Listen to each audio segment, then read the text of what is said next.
Scared to Death is explicit in every way. Please take care while listening.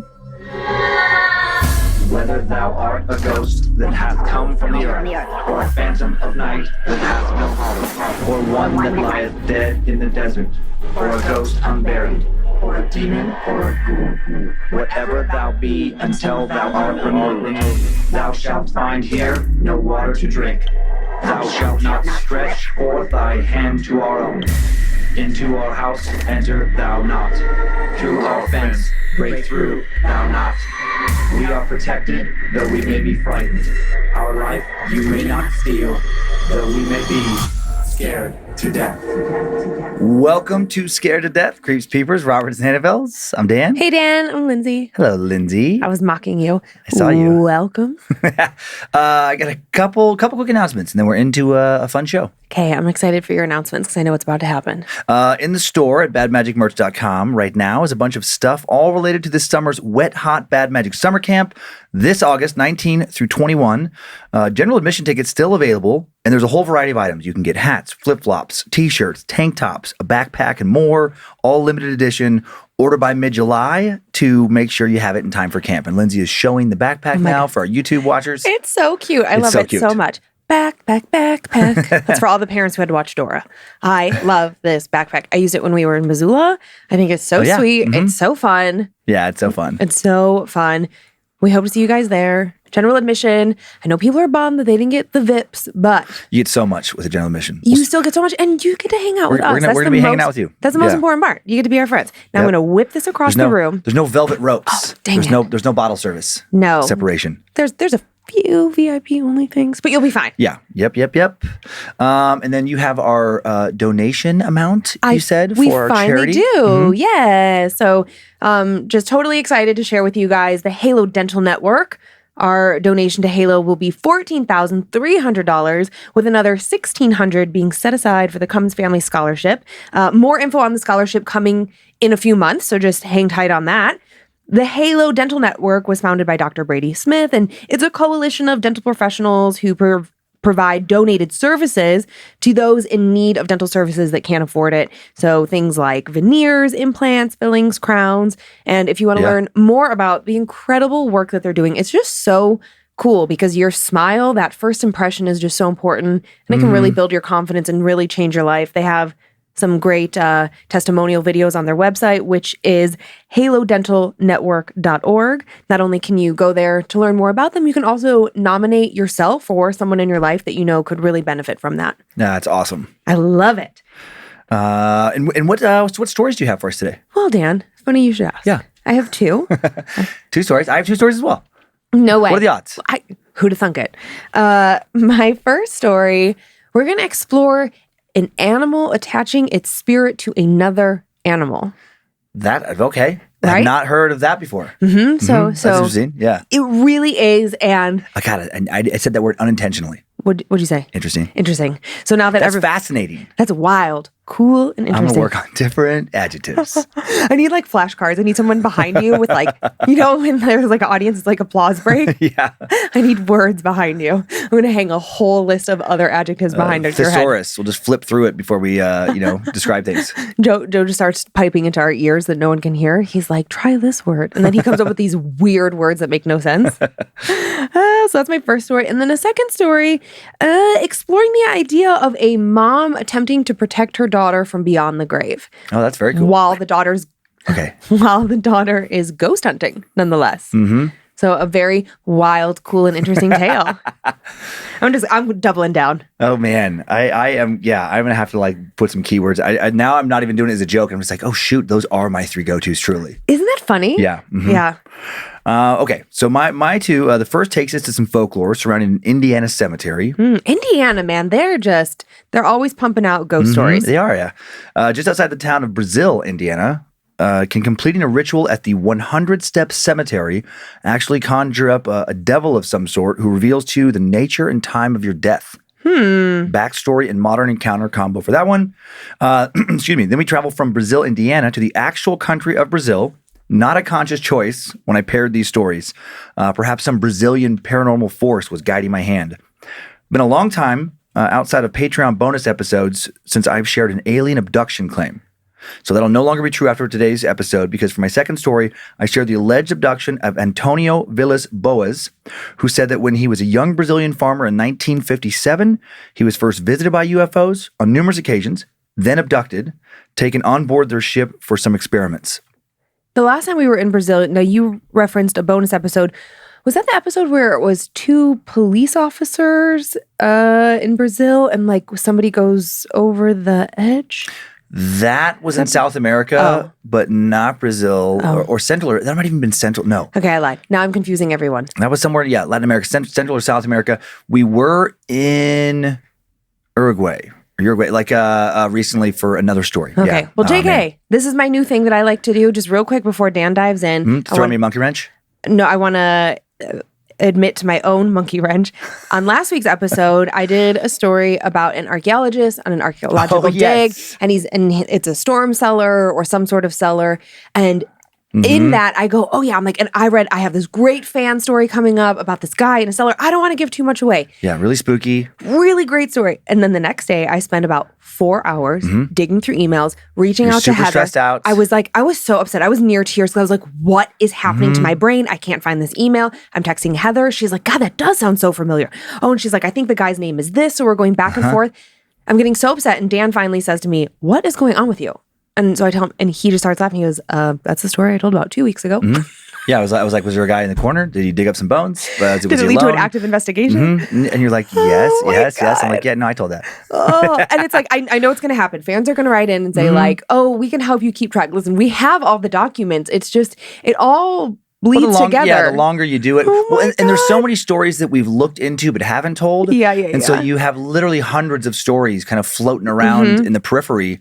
And a lot of them are similar. Yeah. Just the nature of it. So there's bound to be moments of like, wait, I think that sounds very familiar. Yeah. Yeah. So my apologies if I teased out that story and you thought, I cannot wait to hear that wild, cool, interesting tale. But now you can go backwards and find Dan's version, the real version. So I just wanted to say that. Because I know the email is going to come of like, so what was that story? You never told it.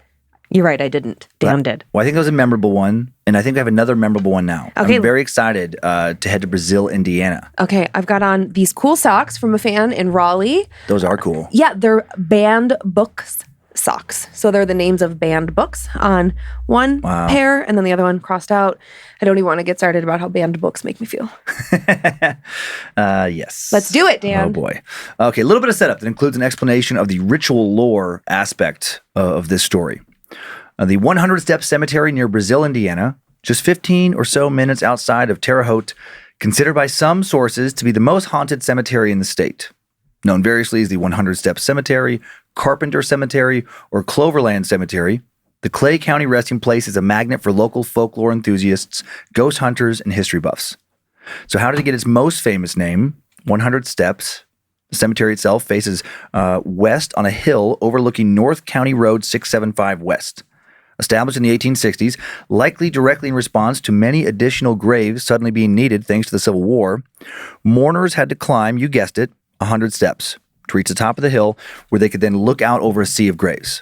The old half-buried staircase still winds up the hill, each step a little slippier. Oh, yeah. You know what? I misspelled it in my notes. I wrote slipper ear. Slipper-ear. Slippery-ear. It's not even, none of those are words. Yeah. Each step a little, slippier, less navigable than the last. A little bit more slippery. A little more slippery. More slippery. There we go. Almost as though it's trying to tell you not to keep going. Creepy going-ons have definitely happened at this location, not all of them of the paranormal variety. Back in 1892, 100 Step Cemetery had a problem with body snatchers. Yeah. Body snatching wasn't illegal. Still illegal, a common practice in many places in the 19th century. In the days before cadavers were donated on a regular basis to medical schools, so-called resurrectionists, people commonly employed by anatomists, would scour cemeteries for the recently deceased for doctors to then examine, and sometimes for darker, perverse, disturbing reasons as well. Working under the cover of darkness, they would exhume the bodies, typically secretly sell them to any number of medical establishments in central Indiana, the closest of which was Asbury College, now known as DePaul University. On November 20th, 1892, the following story was reported in the Indianapolis Journal. Brazil, Indiana, November 19.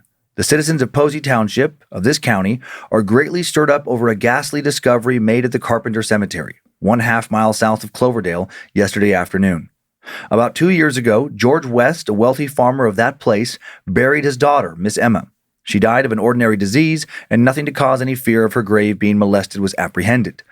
Recently, Mr. West bought a lot in the cemetery and yesterday engaged assistants to help him remove his daughter's remains to the new grounds. When the coffin was reached, all present were startled to find it upside down and the corpse missing. So how upsetting. Luckily, a practice we've largely put in the past. Not the only disturbing thing to ever happen at 100 Step Cemetery.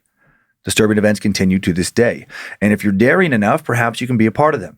Here's one version of the ritual associated with this place, varies a bit from one telling to the next. At midnight under a moonless sky, you must ascend the steps, counting as you go until you reach 100. Now stop and look down the hill. The ghostly figure of the cemetery's first caretaker should appear and show you how and when you'll die. When you've seen this vision, you need to carefully walk back down, counting the steps again as you do so. At the bottom, if the number of steps is different than it was on the way up, then the vision was wrong. But if it's the same, you'll die exactly how and when the vision said. Other versions say that while you might see the figure from the top of the steps, you don't receive your death vision until you've reached the bottom. Some versions don't seem to think that the specter you're seeing is the original caretaker. They think it's some kind of demonic force. Also, if you try to stray off the path or throw off the number intentionally, you may feel a force knocking you back onto course or even down onto the ground. Then you'll see a red handprint on your back for 7 days that some say is the mark of the devil himself. One person who had no intention of taking part in the ritual I just mentioned, any variation of it, ended up doing so anyway after he was hired as a night guard, security guard, following some vandalism incidents. Something paranormal seems to have drawn him in. Time now for the tale of just one more step. Andre had been working security for just under 5 years when the call came in. Apparently, some teenagers had been spotted lurking around 100 Step Cemetery, no doubt trying to figure out if the legends held any water. The lurking wasn't really much of a problem, but the caller, who identified themselves as a representative of the city government, mentioned that she'd seen some strange graffiti around as well, and that they just couldn't ignore. We probably need to restructure some of the payroll stuff to free up the money for a night guard, she said as Andre held the phone to his ear in the small office building of the private security company he worked for. But we also want to make sure this isn't just a passing thing. It is almost graduation, you know? So a bunch of kids might want to get in some last-minute thrill-seeking, pull some senior pranks, and then we won't have to worry about it anymore. In the meantime, the city government approved funding for a part-time night guard. Would any of your people be available to take the position? Andre paused. An old shoulder injury had been flaring up recently, which was why he was stuck in the office doing paperwork. He simply wouldn't be fast enough if someone decided to pull something quick at a bank or a shopping mall. But this job sounded easy.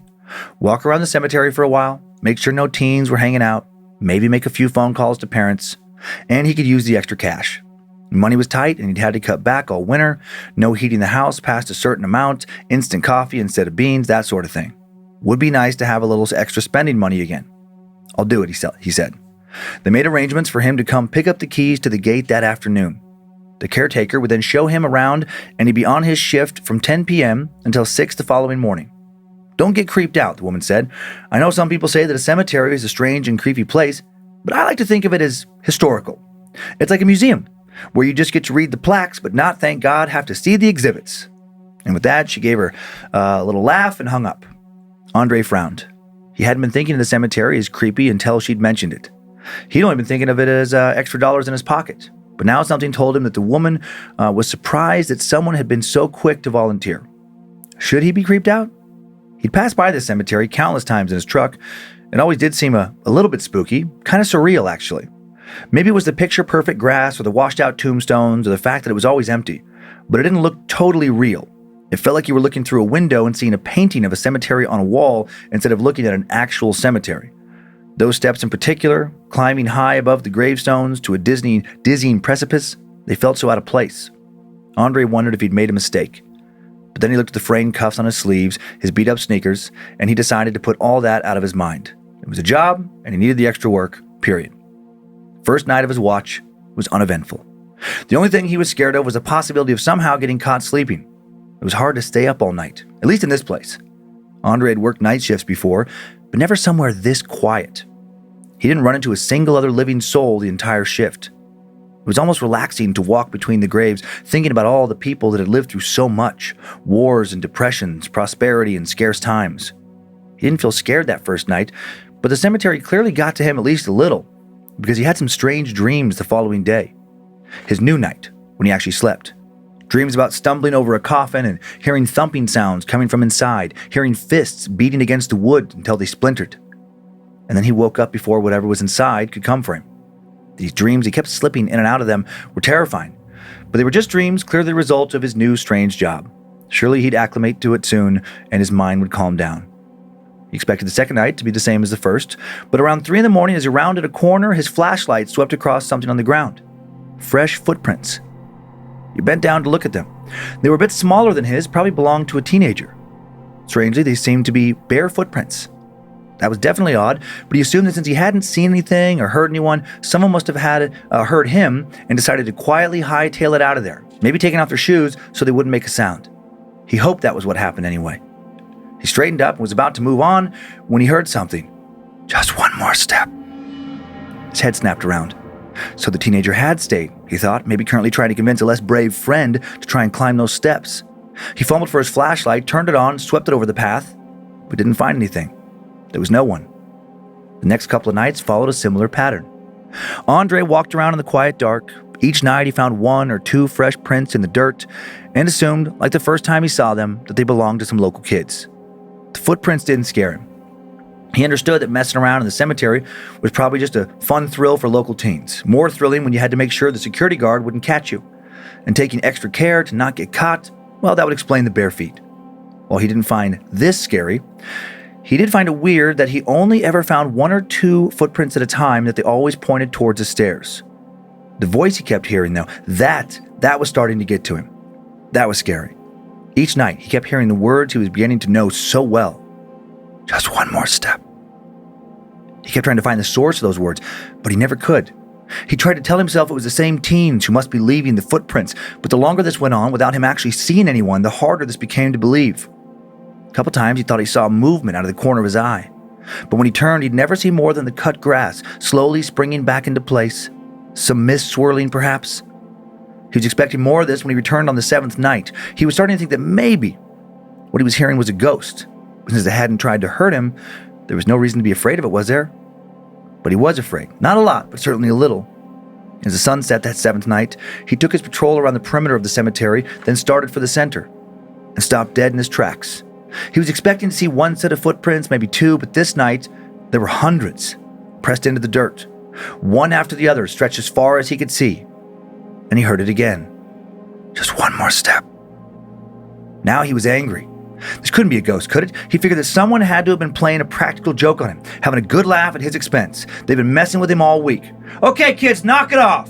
Andre shouted into the darkness, trying to sound more self-assured than he actually felt.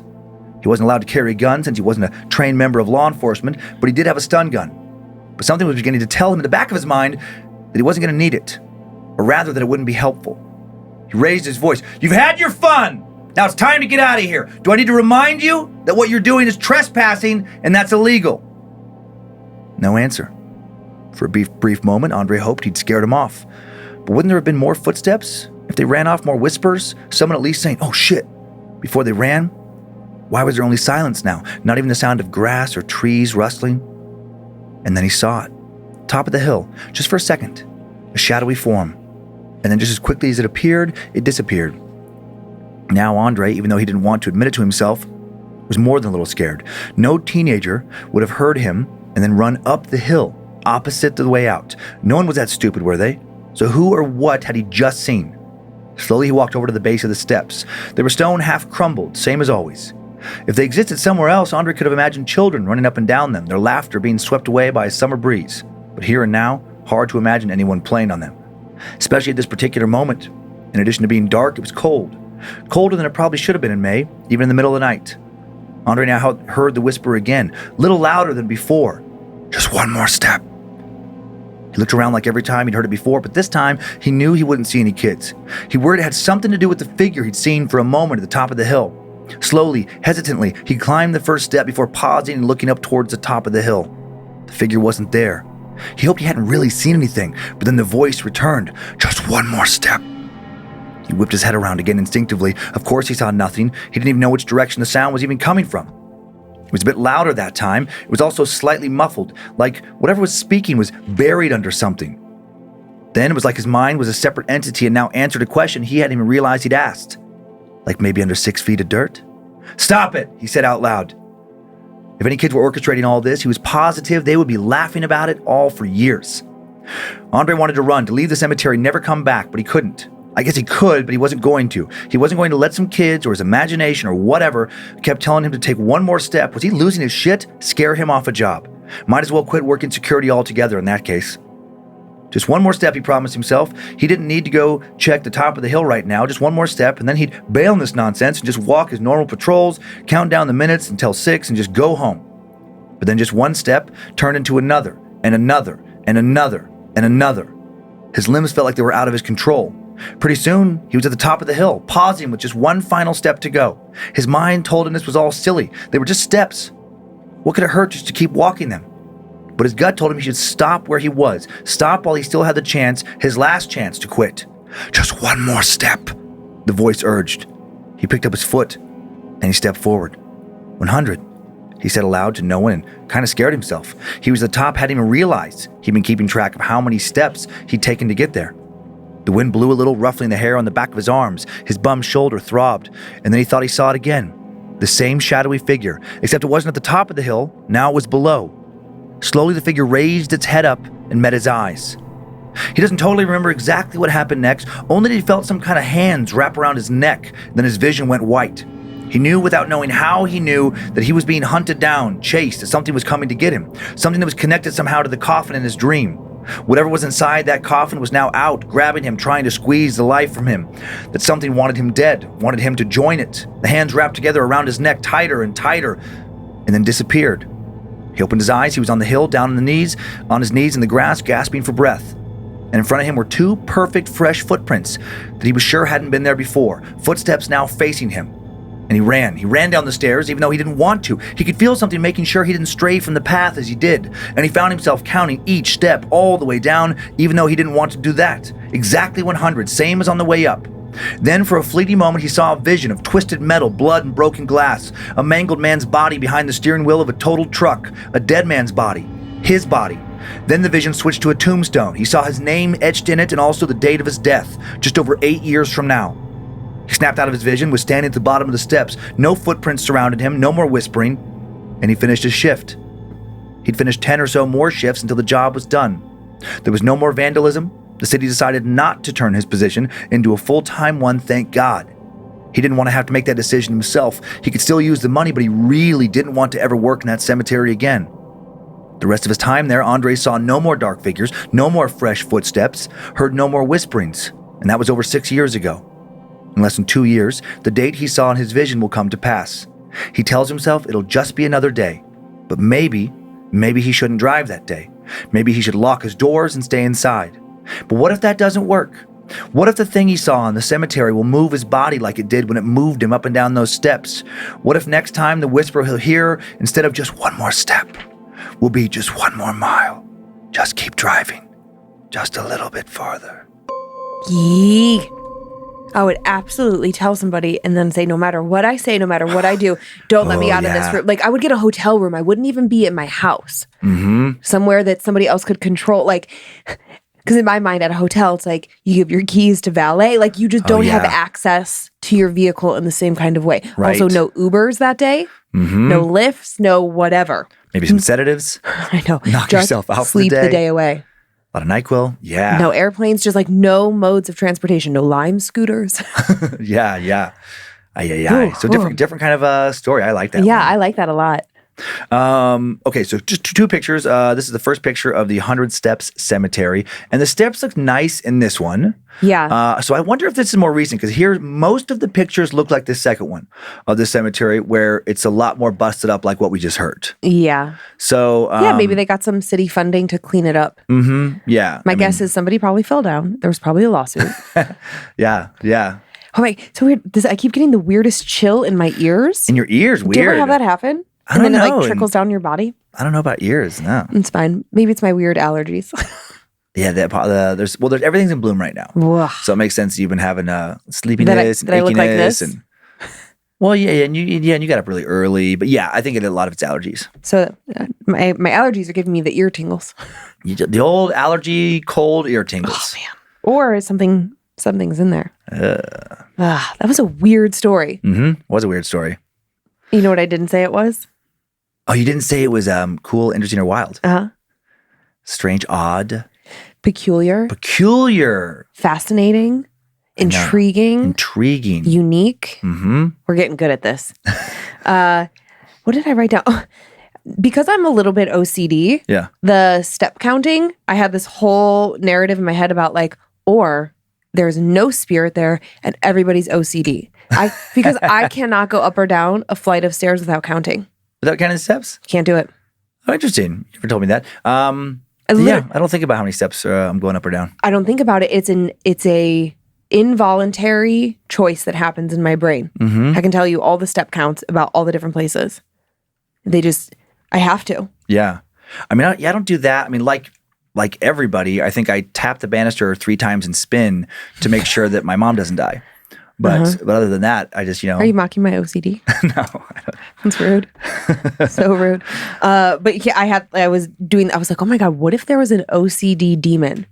Like people who are OCD, because can be a very overwhelming, very debilitating thing. It's fairly common. Some levels of it are really, because obviously it varies. Yeah. Some people have a mild version. Some people have, like you said, debilitating version. Yeah, mine's so super mild and it's like specific to certain things. And actually you can trace it.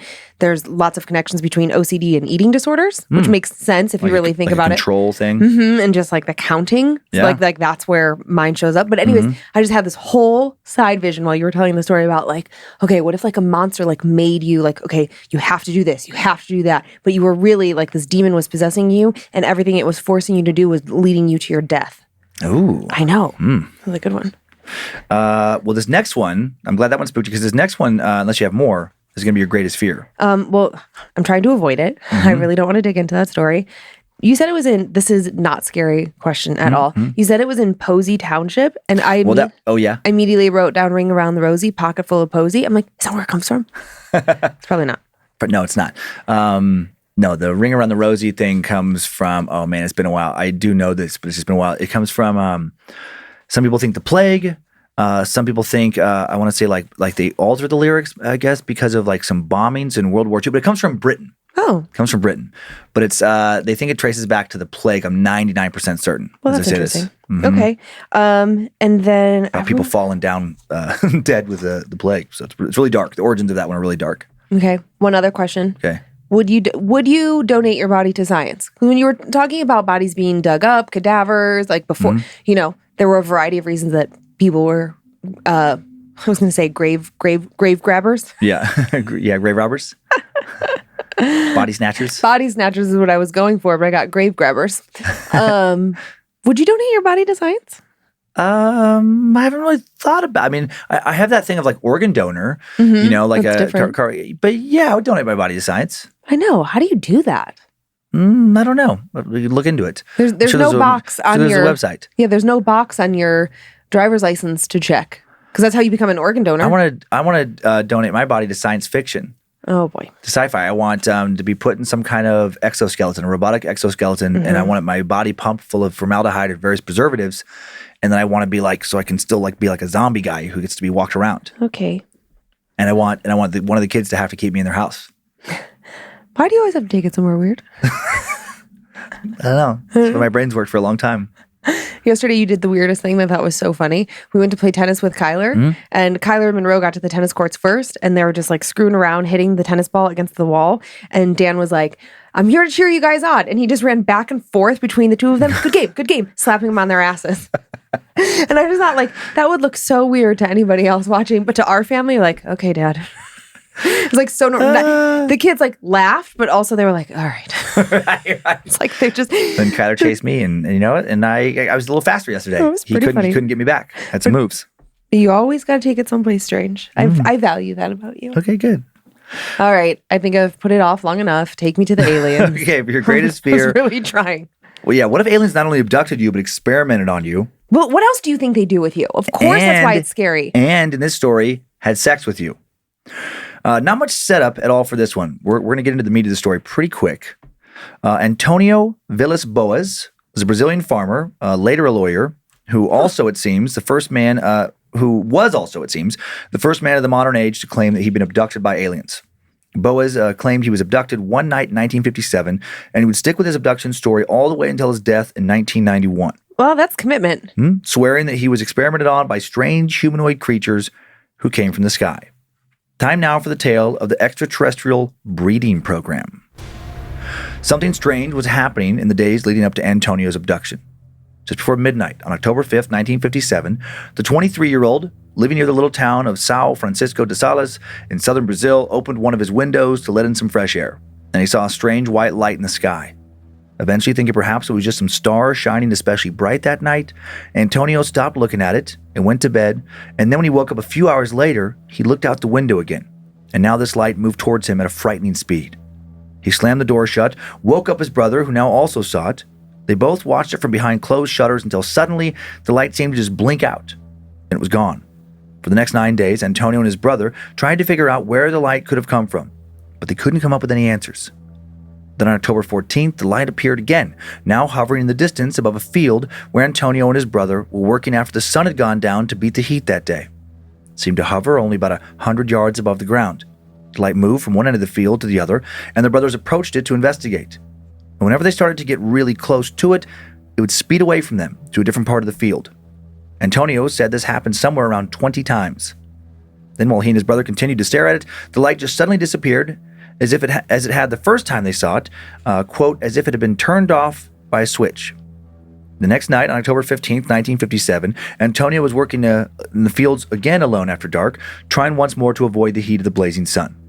While he was driving his tractor, Antonio claims he saw a red star in the sky.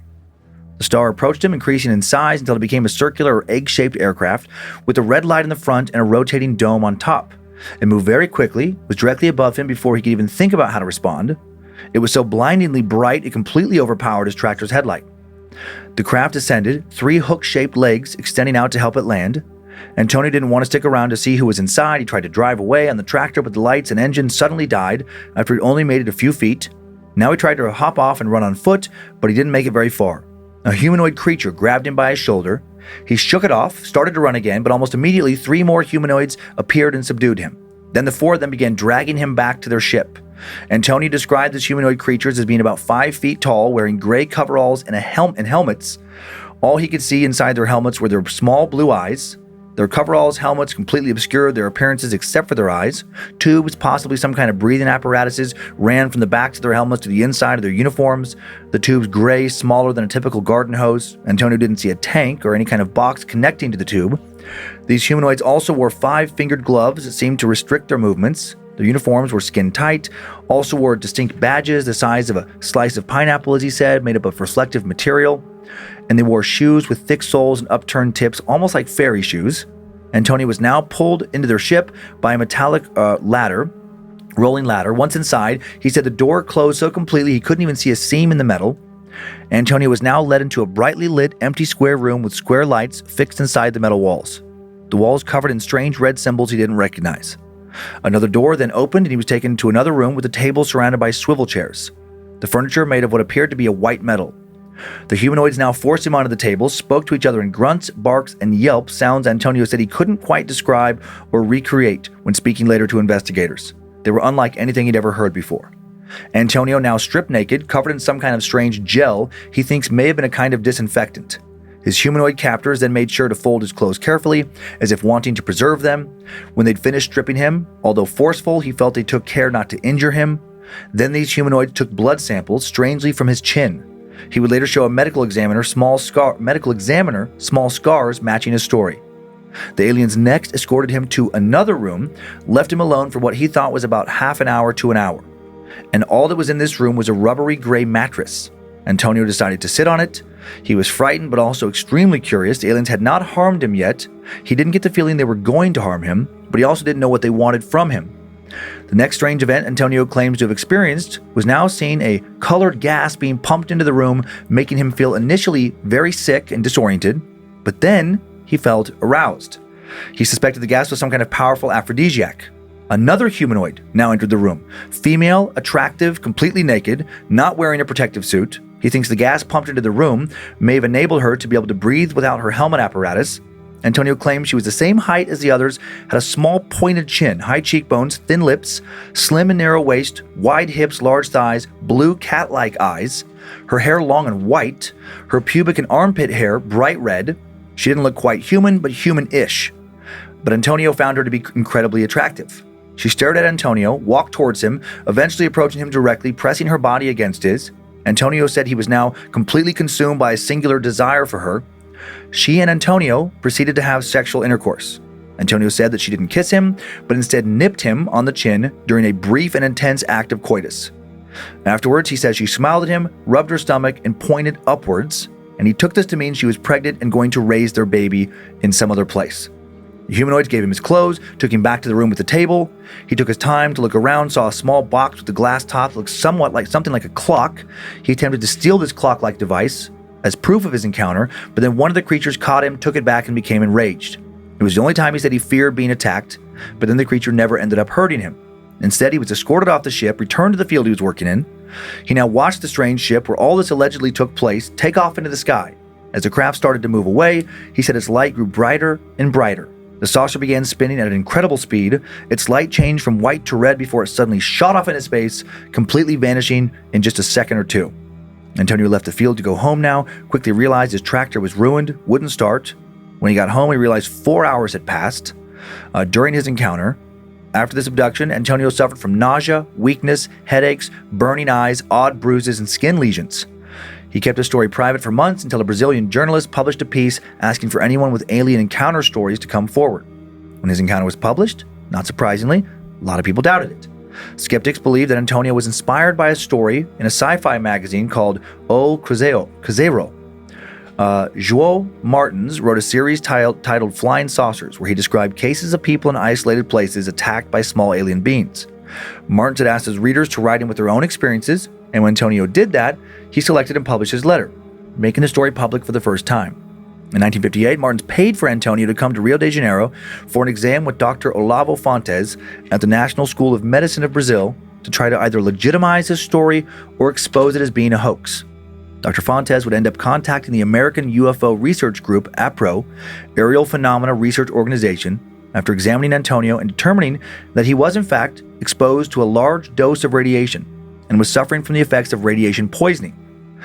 A report said among Boa's symptoms were pains throughout the body, nausea, headaches, loss of appetite, ceaselessly burning sensations in the eyes, cutaneous lesions at light bruising, which went on appearing for months, looking like small reddish nodules, harder than the skin around them, and protuberant, painful when touched, each with a small central orifice yielding a yellowish thin waterish discharge. The skin surrounding the wounds presented a hyperchromatic violet-tinged area. Dr. Fontes diagnosed all these strange burns as symptoms of radiation exposure, but Antonio had no access to anything radioactive, so how could that be? After receiving Dr. Fontes' letter, APRO decided Antonio's story was too fantastical to publish. But after getting more Brazilian coverage, his story wound up making it into the hands of US and other English-speaking nations' audiences anyway. The story appeared in the April-June 1962 issue of the Brazilian UFO periodical SBESDV Bulletin, written in English this time by Walter Buehler. This was the first version of the story printed in English. And a lot of people took it somewhat seriously because it was published before the infamous Barney and Betty Hill abduction, the American couple who claimed to have been abducted in New Hampshire in 1961. We covered that alleged encounter in episode 46 of Scared to Death, the Missing Time episode. Following the claims of the Hills, a surge of other encounter stories surfaced, most of them quickly written off as copycats, people trying to get a quick 15 minutes of fame.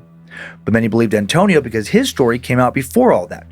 And because, and this is extremely condescending, but this is the reasoning and sources, they also thought that a humble farmer from Brazil basically just wasn't smart enough to make up such an elaborate story.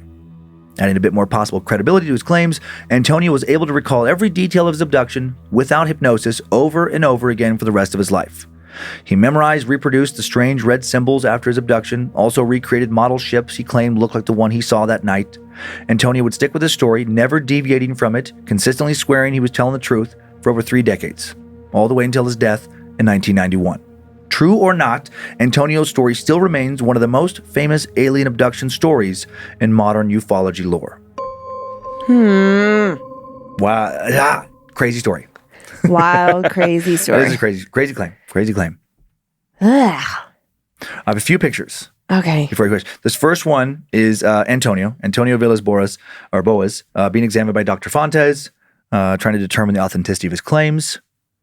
And then there's a couple cool illustrations on a Brazilian site I found regarding this story. This first one, recreating the abduction claim, being carried away. This next one, having his blood extracted from his chin with some apparatus by the aliens. I know what a specific place to take blood from. I've never. I mean, why would anyone ever take blood from my chin? I have veins. Right. I just take it from there. Here's the blue alien woman Antonio maybe had sex with. Or maybe this is actress and model Rebecca Romaine playing Mystique in one of the X-Men movies. Made me think of that though. Yeah. Now, obviously this came out way after that. Or maybe he had sex with this woman. This is Mystique, now played by Jennifer Lawrence. Another X-rated X-Men movie. Oh yeah, I forgot that she did that. That they switched, yeah. That it went from Rebecca Romaine to Jennifer Lawrence. Yeah. Yeah. What a that suit had to not been fun to wear for hours and hours and hours. One of those like painted on. Oh. I'm sure it was thick and uncomfortable. Well, my guess is that it's a latex suit. Oh man, I can't think of the company that does all of the. Like they paint it on, I think, right? And then they have to take it off of them like every day. Or do they actually get in it? I mean, it's so skin tight. Well, it could be latex with other layers painted on top of it to create the depth. I got you. But there is, oh my God, I cannot think of the company. It's in Burbank. Like I've been there a million times. But they do it's not Hollywood Effects. This is going to make me crazy. But they do, when I worked on Supergirl, it was like where we would go to have all of her like Supergirl suits, and it's where they do like the X-Men characters and where they do the Marvel stuff. It's a very specific kind of costume building where you have an illustrator kind of like draw up your concept, and then it's rendered in 3D, and then they take it kind of piece by piece and build it out into like but the costume in its entirety doesn't always exist the way you would think it would exist. A lot of things happen in post. Cool. Yeah, it's really cool. Yeah. But yeah, fascinating to watch kind of all those things happen. Yeah. I love when characters have to be aged significantly. Yeah, that combination of what practical effects and then CGI. That's crazy how they do that. Yeah. Very, very, very cool. There was a guy I would work out with sometimes, or we'd work out at the same time and talk. I can't remember his name right now, but down in Santa Monica, and he worked for some huge. I guess not studio isn't the right term, but like company. But that's what they would do is CGI. It was all CGI. And I remember him telling me some Schwarzenegger movie. Was it Schwarzenegger or Stallone? The one, it might have been both, maybe like an Expendables, maybe there was two different projects. Yeah. But one was Schwarzenegger, and I just thought it was so interesting where, they were spending months in post to just go over every single digital frame of Schwarzenegger in that entire movie to make him look younger. To just like clean up little details just to age him differently. Like, wow, that's crazy. That's crazy. That's possible. It is the ability to do what they can do. Not only is it cool what we get in the end, but the kind of brain that it takes to pay such close attention to such finite details. Yeah. That you don't realize that you're even absorbing as the consumer. But if someone broke it down and showed you what it first looked like in the end, you'd be like, oh, wow, that's wild, cool, and interesting. But when you see it, you just take it for what it is. Yeah, that's such a fascinating industry. Well, anyways, back to the story. I think that is the first time I've really heard about like a sexy alien abduction. I've come across like other claims of people who say that they've like been like part of like mating programs. Yes, but I don't think I've ever heard it like, and she was hot. Like I wanted her. I've only heard of them being more forceful. I've heard of these kind before. The one that jumps out is recently on Time Suck. God, I hate that podcast. That show's so dumb. No, yeah, totally. Who that host? He's like so obnoxious. Let me show you my funny voices I do. Totally, you nailed it. I can't think of the guy's name. Or the name of the cult, but it was one we did not that long ago. And it was this French guy who that's kind of like how it was like his whole cult was started. God dang it. Oh, it's right on the tip of my tongue. I can picture this guy's face so clearly in my mind. These Joe various Paisley, articles. do you know what he's talking about? No, I'm trying. Okay. Keep going. No, it's I won't think of it. I won't think of it unless I had my phone here and I just like see the. But anyway, he started his whole thing was kicked off his cult by claiming that he received visions from these aliens and that they did take him to this other planet and he got to have sex with all these like beautiful women, and it was like this whole alien race, where they wanted him to change the world. They were going to come back. Yes. Mm-hmm, it's always about having sex with a lot of people. It usually is in cults. But he had that alien Raelianism. Raelianism is the like rail, like RAIL, RAE with the two little dots over it, accents. Oh. Like Raelianism. The Raelians is this race. Claude something, I think was his name. But the Raelian cult was, and they had churches. They still have some churches around. No He's still way. around.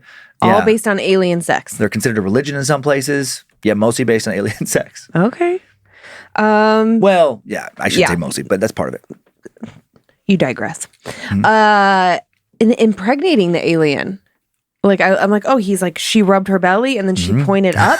That was the detail that I was like, I mean, not that all of it isn't challenging to wrap your head around. Yeah. Not that it's, easy to accept like that this could happen, right? Yeah. But alien abduction freaks me out. We know that. This is going to linger with me.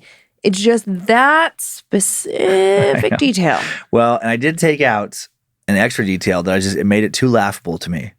But maybe part of it was the translation. Oh, sure. But he said something. He's like, she pointed up, and then he said that he became angered, and he said that he realized that she saw him as nothing more than her like stud pony boy.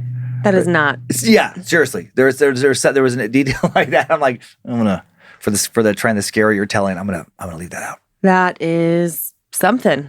That is something. That is something. So it raises the level of skepticism, but Right. maybe an alien did use him to be her little stud pony boy. Well, if aliens are conducting experiments, it would make sense that they would, Want a stud pony boy? yes, that they would want a pure form to have of their own, where they don't have to go to Earth and abduct it. And now they've got this hybrid, like, okay, if it's part me and part alien and part human, Yeah. I mean, knows? because they could experiment, they could have alien babies and run their experiments on purebred aliens. But if you want to mix, like don't know. the Yeah. two DNAs together, I don't know. The alien stuff is so hard for me because it 100% freaks me out. I do lean into there being something else out there. I have a hard time accepting that we are the only life form that operates at this level. I'm not saying that there's necessarily another Earth that's exactly like us with the exact same kind of environment, but I think there are other places possibly with sentient beings, and that makes me uncomfortable. It's the fear of the unknown, and what are they doing, and are they going to come for us? And Yeah. I like the theories that aliens are versions of us. Where I dislike that in the more. future we become like post-humanoid and just kind of like robotic, or at least trans-humanoid, like further like that, and we basically like evolve into these alien things, and our technology grows, and we're able to explore other planets, and we start to colonize other places, and this goes out like millions of years, and then at some point we can come up with like time travel, and we're able to like access not only different places, different times, and that future versions of us come back to check on us or do experiments here. There's a lot of different theories. Or that's already happening. Right. Well, it would be. I mean, if time works that way, it's so weird where like the future is the past. And it's all bent around. It makes my head hurt. You guys want to hear my favorite theory? Yeah. This already happened. That's my favorite one, where we have Oh, all the human stuff has already taken place, Mm-hmm. and then just like we're trying to get out of here and go explore other places. We already did that, and then we're just the leftovers of it happening again billions of years later, and they're already out there, just a different group of us that has now evolved way past us. Almost like So a they loop. know where we're Yep. at. They're coming back and being like, "Hey, what's up?" So a variation that doesn't require time travel, right? Exactly. Like they broke away. Gotcha. Yeah. Mm-hmm. Like a weird loop. Yeah. Just kind of stuck. Remnants of us. Time's a flat circle. Well, all right. Aliens, man. Aliens. Aliens. They're out there. You know they are. I think so. I think statistically they sure are. Oh, boy. Maybe Elon Musk will find them. Maybe Elon Musk is one. I found out yesterday that our son hates Elon Musk. A lot of people do. I have to say, I don't know. And I said to Kyler, I go, well, outside of like SpaceX and Tesla, I can't really say I know much about him. And that just opened the floodgates for him to give me a whole lecture. Oh yeah, no, he's an evil capitalist in some people's eyes. I find him inspiring. Kyler said, and I feel like this might even be a quote. Let's see how close I can get. There's no way that you get to be that rich without destroying other people. And I said, oh. And I didn't even know what to say to that. And he said, Warren Buffett is the only exception, but even he has invested in questionable companies. Oh, well, be so young and idealistic. That's what I thought. I thought like, oh, sweet baby boy. Oh, get out there and get a job. Oh, sweet boo. Let the world change a little bit. Yeah. Oh, I love it. I love it, though. It challenges my thinking. Yeah, that's good. To say the least. Oh, baby. All right. Well, an animal attaching to an animal. So this story bothered me so much because we have two sweet little puppies. Yep. Penny Pooper and Ginger Belle. Mm-hmm. And they're so cute. And I love them so much. Yeah. But what if some spirit attached themselves to our dog? Yeah, it's an interesting concept. And I don't think it's anything. It's a fascinating concept. I don't think it's anything we've ever explored there. That rings no bells. No bells. I'm having no deja vu. No, like, oh, that sounds familiar. Yeah. So I think people with pets tread lightly here. Okay. Because it is. I find that when we explore a new concept, it sits with me longer because I'm sort of accustomed to all the things that we already know. Mm-hmm. Aliens, black-eyed children, shadow people. So when something new comes along, I'm like, well, shit. I didn't think of that. Why didn't I think of that? And now I'm even more scared. Mm-hmm. All right. Well, let's dig in. Dear Dan, Lindsay, Creeps, and Peepers. Being scared of the dark is probably a popular theme amongst small children. But more often than not, as we age, many of us are lucky to soon grow out of that fear. Unfortunately, I've never been quite so lucky. Me either. To clarify, it isn't the dark that scares me, it's whatever is out there, lurking in the dark. I'm not talking about nocturnal animals or bugs or even human monsters, but the inhuman things I know are there. I've always been very tuned into the energies of the places I go.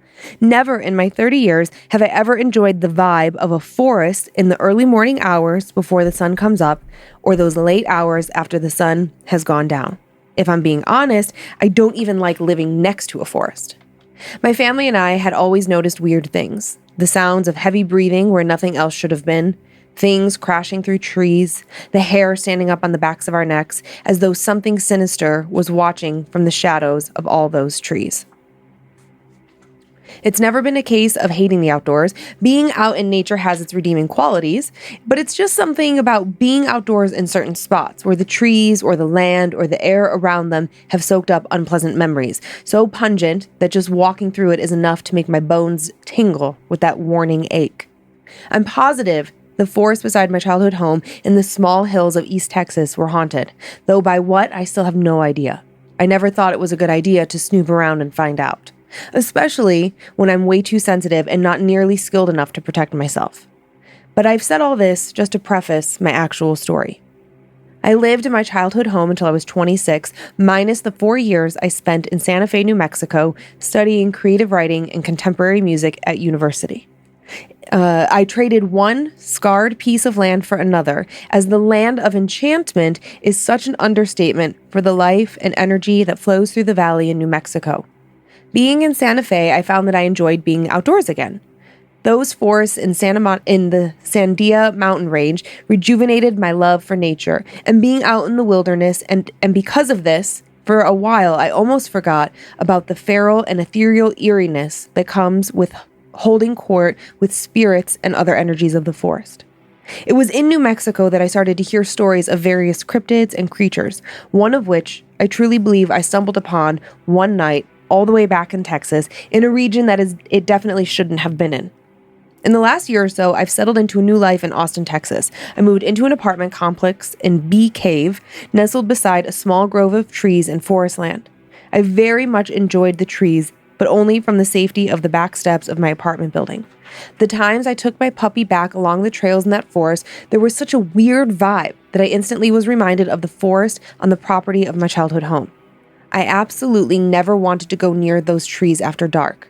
Whether it was some sort of intuition or just my paranoid ass trying to justify a bad vibe, I have no idea. But what I do know is that you should always trust your gut. It was the week after Thanksgiving 2021, and I had been stuck at home due to losing my dream job after a car accident left me transportationless and dealing with a substantial amount of crappy health issues. I was feeling really overwhelmed, so I wonder if I accidentally invited the evil thing in, or if it was just easier for it to sneak up on me because my guard was down. I just don't really know. My boyfriend had dropped our puppy off at my apartment, hoping that her company would get my mind off the gloomies while I packed up my things to get ready for the move. We were taking the next step and moving into an apartment together closer to the city. I welcomed the company, even though anytime Charlie was over, she warred with my cats. On this particular evening, though, she seemed anxious, too on edge to even notice the cats existed. I watched her pace for an hour or so, just long enough for the sun to go all the way down, before I decided she needed a walk. So I got her all harnessed up and we headed out the door, down the stairs, and around the side of the building. Everything seemed normal. But I felt it before I saw it. Being used to the unpleasant things seeking me out, my immediate reaction was not to look up. If I don't see it, it's easier to ignore, right? I put all my attention on Charlie, who was standing still and stiff as a board, something very uncharacteristic for an 8-month-old puppy. Her fur was all raised, her tail down, ears back, and the snarl coming out of her mouth was terrifying enough. But watching her, I thought to myself that maybe she saw her coyote friend, the little coyote who lived in my complex, whom Charlie had tried to befriend several times, even as I tugged on her leash to protest.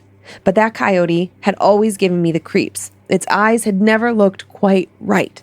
"Come on," I tried, tugging Charlie back to the safety of the building. To the safety of the building's one working parking lot light, but Charlie stood there, hackled and ready to tear into whatever was lurking just beyond the rim of dim light next to the row of cedar trees at the start of the hiking trail. I tried again, but she wouldn't budge. Reluctantly, I decided to be a Darren and look up at whatever this thing was. I should have listened to every sense that told me not to look, that made my stomach and my bones ache. Even all these months later, I still wish I hadn't looked. There, at the edge of the woods, was this thing that I can only describe as a too tall white-tailed deer with fur the color and consistency of a coyote's pelt, its legs much too long, its body not quite the shape of an actual deer's, and its eyes were not eyes, just gaping black voids where eyes should be. It looked as if it were merely parading in the skin of a fucked up deer, its head contorted, cocked to one side the way a dog's does when you offer it a treat or a kind word. But there was nothing kind to say about that thing standing in front of me, just watching. Its long snout lifted, it sniffed the air, and even scared shitless, I could tell it was smiling at me. I gave Charlie one last frantic tug, and she didn't give me time to steady myself before she turned and bolted back to the sidewalk, all the way up the stairs, whimpering and scratching at my door as I fumbled with the keys. I got us inside, turned on every light in my apartment, and sat on my bed while Charlie faced the windowless wall to my back, the wall next to the woods, as she growled and whimpered for the rest of the night. At some point, I eventually fell asleep. Sometimes, I really wish I hadn't. Sometimes when I catch my dog staring at me, she looks just like that damn coyote, with her eyes seeming just not quite right. It's the same stare that thing in the woods had, hollow, haunted. I know my doggo is not that thing, but sometimes the way she watches me makes my stomach turn. My boyfriend jokes about this sometimes, but the truth is I don't find it funny. Did the thing in the woods attach itself to my dog? Did it follow me all the way to Austin? Was it all a sick trick of the dim light, and all Charlie and I really saw that night was just a lone lost deer? I know not to use this term lightly, but sometimes I feel that what I saw was not a deer, nor a coyote, or even though Austin is nowhere near the region where these things thrive, I have to wonder if we encountered that night a skinwalker. But if it was, I don't know.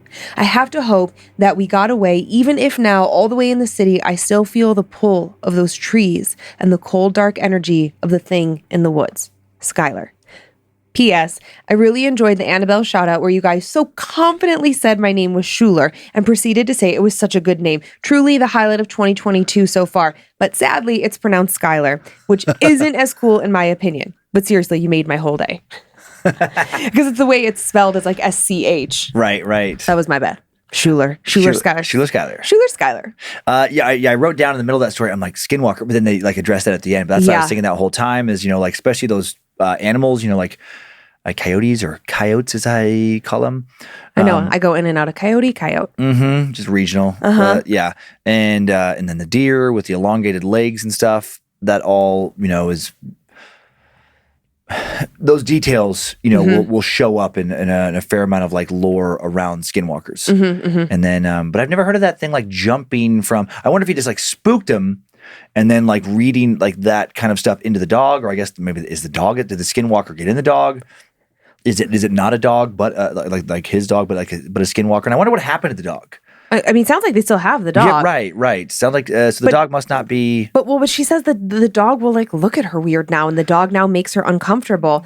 And I think what throws me in this story is it's like, okay, Skylar has always been uncomfortable around the woods for whatever reason, trusting gut instinct, right? Yeah. And so there's that element. Then the dog, befriended a coyote who also. Skylar feels like that there's something up with that coyote. Like that coyote looks at me weird. That coyote makes me uncomfortable. And it doesn't sound like uncomfortable in the way of it could be a feral animal that attacks me. Just like, what is happening there? Why does that thing look at me so weird? So did the skinwalker, let's call it that, is it able to put itself into multiple places? Like, does it attach itself to the coyote and to her dog? Like, can it project itself into multiple animals, places, people?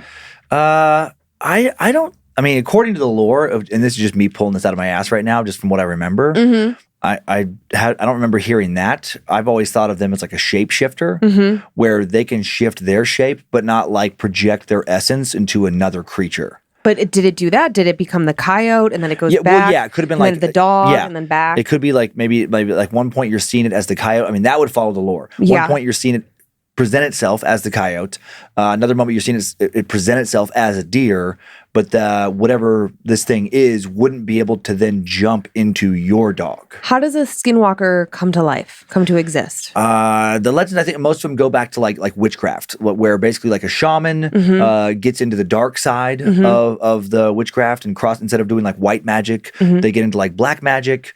And that's one version. And then through that, they kind of become cursed and they become this, crazy bloodthirsty creature that is like able to turn in and out of animals. And then there's some other thing that's revolves around, I want to say cannibalism, like old tales of cannibalism, where if you eat the flesh of like a member of your tribe, you become cursed and become almost like a vampire werewolf kind of lore. Yeah. Where you become this creature and it's not a good thing. Like you've just you're living out this cursed existence. But again, this is me pulling all this out of my ass from like memory. Yeah, I was trying to consider the option that skinwalker was trying to lure these animals in as either a sacrifice or a way for itself to live on in these animals. Or like to pass on into another animal? I don't recall that, but I mean, who knows? So it seeds, if you will.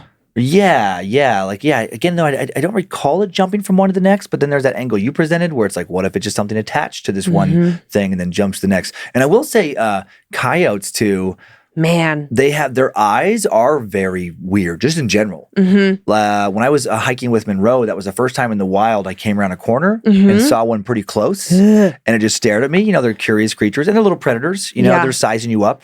They're not dangerous unless they're rabid. One of them, if you're a full-size, normal-size human, adult, I'm trying to think of like if you're a bigger person. Yeah. They're so much smaller. They're not a big animal. Yeah. And they don't, to me at least, they don't seem scary at all. But they're very feral. And they have those feral eyes where it's like dart around really fast. Yeah, it's like, like the dogs that get so domesticated, they can afford to be like little goofballs and sleepy, and they're so removed through so many generations from having to actually fend for themselves and use their wits. Yeah. But a coyote, it's like it has to be smart or it's going to die. It has to hunt. It's also hunted.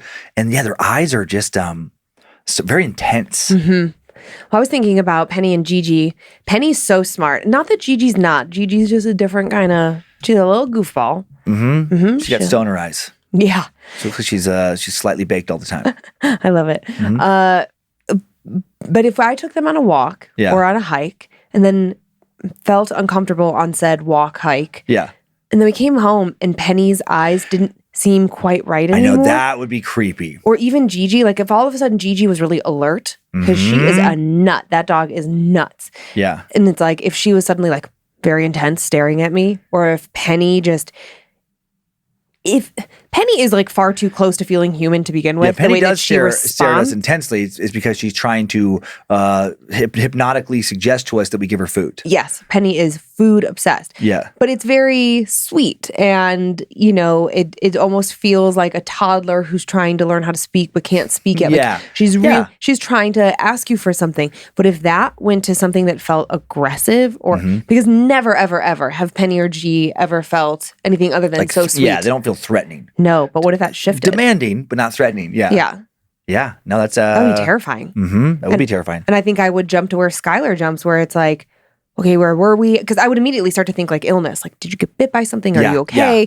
You know, where were we? And then if I took a paranormal route, 100%, I would think like, oh my God, did something out there did it get you? Right. I mean, Penny and Gigi are safe because I've attached crystals to their collars.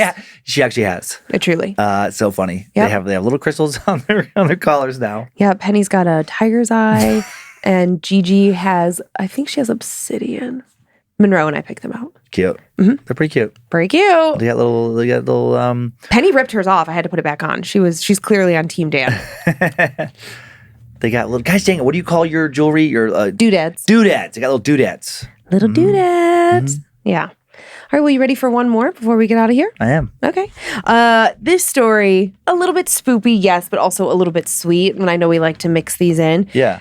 This young girl, she goes on a ghost hunt just for fun and encounters something. Okay. And perhaps it's someone she knows or maybe not, but it got me thinking about, you know, when someone dies, it's like, who would protect me? Who would haunt me? Who would play tricks on me? You know, of the people that I love in my life as they pass on, like who would come back? And then it sent me on this brain game of like, kill one, marry one. I know there's children that listen to the show, but kill one, marry one, fuck one. Yeah. And I was like, oh my God, what a funny game to play with spirits. Like who is it that it would be like, haunt. Wait, I wrote this down.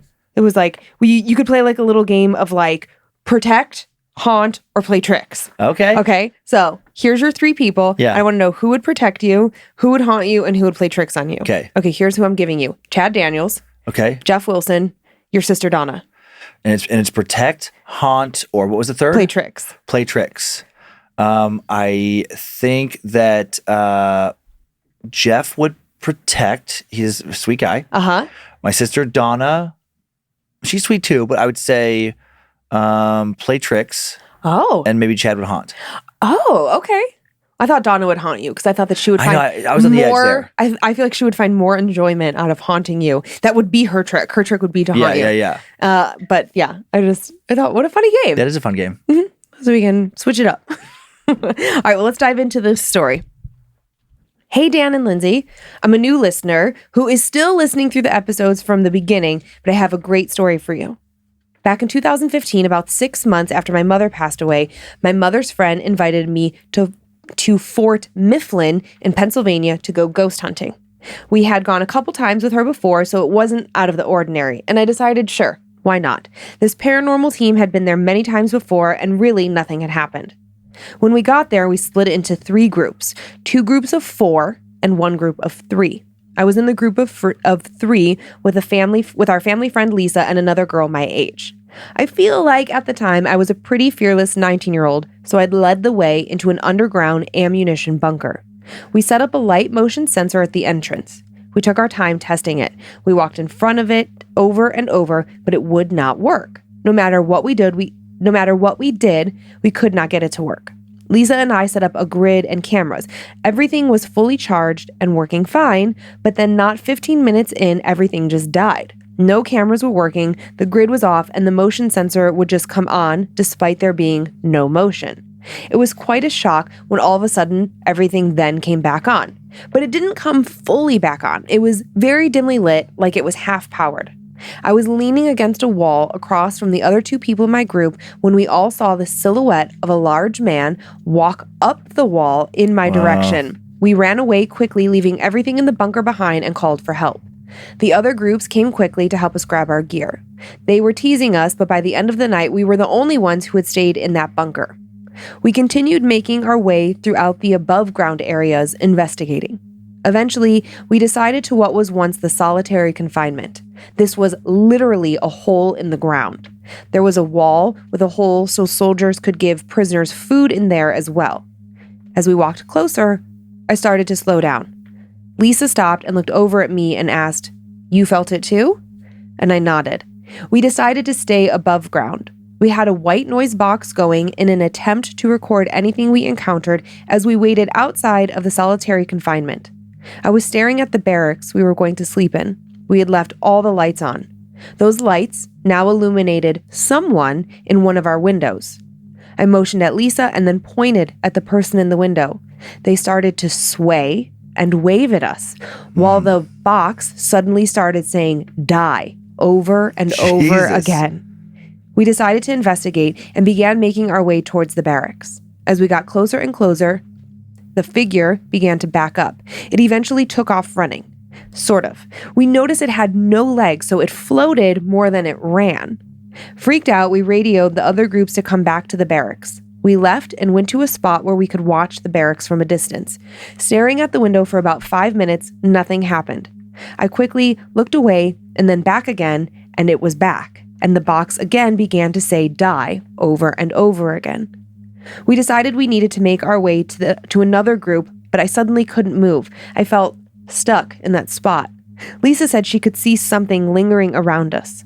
We started to chant the Lord's Prayer, and it was only then that I felt like I could move again. The rest of the night was rather uneventful, except that I woke up freezing cold and unable to move. My stomach started going numb, like when you've lied on a limb for a long period of time. I was terrified and unsure of what to do. Now, where does my mom come into all of this? Throughout the whole night, we'd been getting another voice on the recordings. It was a woman that sounded exactly like my mom. She kept saying, "Fred," which was my mom's nickname for me. This would then be followed by the distinct smell of cigarettes, which made sense because my mom smoked a lot. As I lied there, paralyzed in fear, I smelled cigarette smoke all around me. I relaxed, and my stomach went back to normal. I knew it was my mother. I've not been back to Fort Mifflin since, but I have felt my mother's presence more than once. I'm a huge fan and listen to you guys at work where my coworkers get to see all the faces I make while listening. Kirsten. Thanks, Kirsten. So was mom the voice going, "Die"? I don't know. Die. Or was her, I think more that the mom was protecting her. That's like my take, is that like they're, investigating this space. Yeah. But like couldn't like quite get anything. Like why was, when they were in the ammunition bunker, why were things not working? But if what she doesn't say in that moment is like, but I smelled cigarette smoke, or, I heard my mom's voice, she doesn't reveal that detail until the end. So it's a little challenging to know at what points her mom shows up. But if she was there on and off the whole night, kind of feels like mom's telling her like, "Hey, go home." And you're saying that like haunted, like tricked, earlier, I think it just got my mind going in that direction. And so then I was like, maybe does mom have a really dark sense of humor? I mean, that would be funny. She's like, "Gotcha." I mean, yeah, to scare your kids, from beyond the grave, to actually like, I mean, that's something I don't think I've thought about before, where it's like a friendly spirit and maybe even like a parental spirit that's up in the attic, scratching on the walls and like walking along the floor, like just trying to tear and just thinking it's hilarious. I mean, if we get that opportunity to do that to our kids, I'm down. I just want to also be able to tell them at some point, JK. Yeah. It's just me. You don't want to leave them just with that. No. But, that would be also so scary if like, okay, because, I hear stuff in our house all the time. And it could just be the age of our house. I'm really trying not to give into settling, it. Yeah, I'm really trying not to give into it. We do have a crack in our ceiling that continues to get bigger and bigger. So I'm like, okay, it's got to be the house settling. It's got to be the house settling. Or the swings that we've decided to hang up in our living room. But I'm like, okay, like if I don't get into it. But if we have kids and we haunt them and we scare them and it's super fun, but then we leave them a note. Like if I'm on the receiving end of that, I don't know what's worse. Sounds that I'm not sure about that I can dismiss, or a handwritten note from my dead parent saying, gotcha. The reveal of the trick might be the scariest part of all. Super fun for us. But like, not as fun for them. Man, oh, handwritten note from a dead person. Yeah, if you could do that. And that would be so interesting. I don't think I've heard that either, where, you see like, there's writing on the mirror and like the fog stuff. But I can't remember coming across a story, and I'm sure there's one out there, probably several, where the person reading it not, like recognizes the handwriting. Right. Like somebody has very specific handwriting, which would be, especially that would be more common 20, 30 years ago and then before, where people wrote things by hand much more often than text now. Right. Where you would actually, see someone's writing often enough to recognize their handwriting and be able to discern it from somebody else's. I mean, I think that we've prepared ourselves to leave creepy handwritten from the dead notes to our kids because we do a lot of cards in our family. So I think they would know our handwriting. Okay. So little did we know, we were preparing ourselves for this. For this big prank. We're ready. We can do it. Do you want to go first, or do you want me to go first for our spoopy shout out, or Annabelle shout outs? I'll go first today. I would like to thank the following Annabelles for supporting us on Patreon. We appreciate it greatly. Janice Dickman, Kayla Davis. I worked really hard not to comment on Janice's name. It's a great name. No comments. Janice knows all the things. Oh, honey. I'm sure.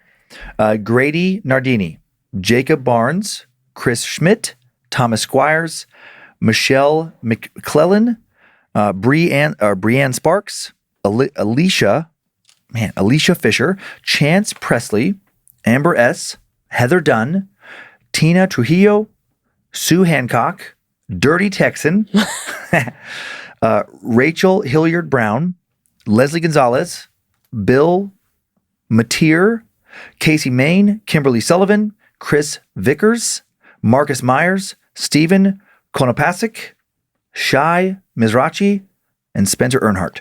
Do you think it's Trejo? Didn't I say? Wait. Where's what Trejo? Somebody's last name you said. Trujillo. Trujillo. Trujillo. Oh, with a U. Okay. Yeah.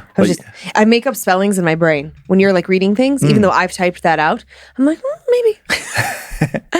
I'd like to thank the following Annabelles for helping us to donate to the Halo Dental Network this month: Alexander Jonathan Harris, Leanne Lancaster, Autumn DuPauls, Moondust 381, Julia Friel, Mitch Gerards, Clarissa Ald, Miranda Baumgartner, April Opper, Stephanie Pribernow, Shane Terrio, Megan Taylor, Kendall, Susie Unicorn, that's a good one, TJ Hill, Nicholas Hadgis, Kelly Hennings, Kristen Reynolds, Dean Bushong, Ashley Hedrick, Shane Wintris, Vanessa Kim, Megan Fitzsimmons, Kelly Habib, and Amy LaRue?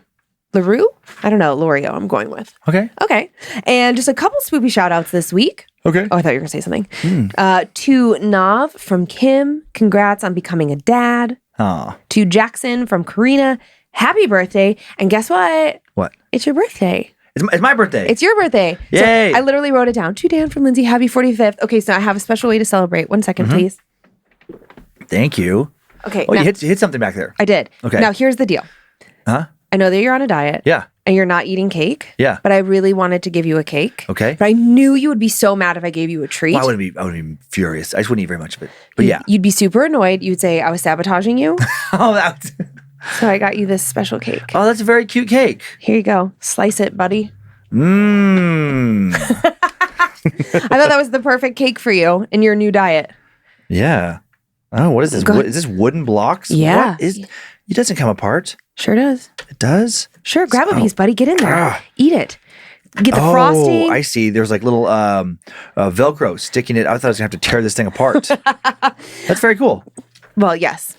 I just thought, I didn't want to have to hear about it. Like, Joe doesn't really eat cake. Oh, okay. Logan lives on candy, so I don't need to give him any cake. But he doesn't want candy anymore. I heard him being like, easy on the candy. You've been sabotaging him. You've been putting too much candy around him. Well, first it was like, hey, Lindsay, we're out of candy. And now he's like, maybe easy on the candy. Well, also fans send him candy. Well, not him, but us, like collectively. Yeah. So it's like, we like thumb through it. And it's like, for me, if it's not open, I won't eat it. Mm-hmm. But there's that open bag of like the chocolate, all the chocolate things, like, Almond Joys and blah, blah, blah. Every time I walk by it, I'm like, use your willpower. Out of sight, out of mind. So wooden cake, that's what you get. Okay, good. Okay. It's great cake. Thank you. Is it delicious? Delicious. Was it moist? Oh, it's moist. Happy 45th birthday. Yeah. Young man. I know as I record this earlier, I got a few weeks left. But 45 coming up. I like it. Yeah. I'm feeling good about 45. Almost 45 looks good on you. Well, thank you. Yeah, it's annoying that you become more handsome as you age. It's a thing that men do that's real frustrating. You become better looking as you age. I think so. Thank you. Mm-hmm. That was nice. My dad had those nice things to say about you That recently. is true, yeah. He thinks you're aging very, very well. That's nice. Mm-hmm. And that's our show. Thank you for continuing to send in your personal tales of terror to mystory@scaredtodeathpodcast.com. You can email us for everything else, info@scaredtodeathpodcast.com. Thank you to Logan Keith and Liz Hernandez for their work on social media, and to Logan again for running badmagicmerch.com. Thank you to Joe Paisley for producing and directing, Zach Cohen for custom soundbed creation, Heather Rylander for organizing the My Story emails. Good job, Heather, trying to find that story I did. She was so mad. We texted the whole next day. She was like, I still feel so dumb. Thanks to book editor Drew Hatana for polishing and preparing the listener stories for book number 3 coming up. Saw the artwork for that Logan did, and it looks amazing. Mm-hmm. Thanks to producer Sophie Evans for finding my first story today, and to Olivia Lee for finding the second. Subscribe to Bad Magic Productions on YouTube if you want to watch his show in addition to listening. And you can follow us on Facebook and Instagram if you want to see the pictures from the shows. More content at Scared to Death Podcast. And we have a private Facebook group, Creeps and Peepers, full of horror lovers. Thank you to Liz Hernandez for moderating. And if you don't want to hear more ads, if you want monthly bonus episodes, check out our Patreon, get the entire catalog ad-free and more, and enjoy your nightmares, Creeps and Peepers. Hope you were scared to death. Bye. If spirits threaten me in this place, fight water by water and fire by fire. Banish their souls into nothingness and remove their powers until the last trace. Let these evil beings flee through time and space. Evil may pass through, but hath no home here within, scared to death.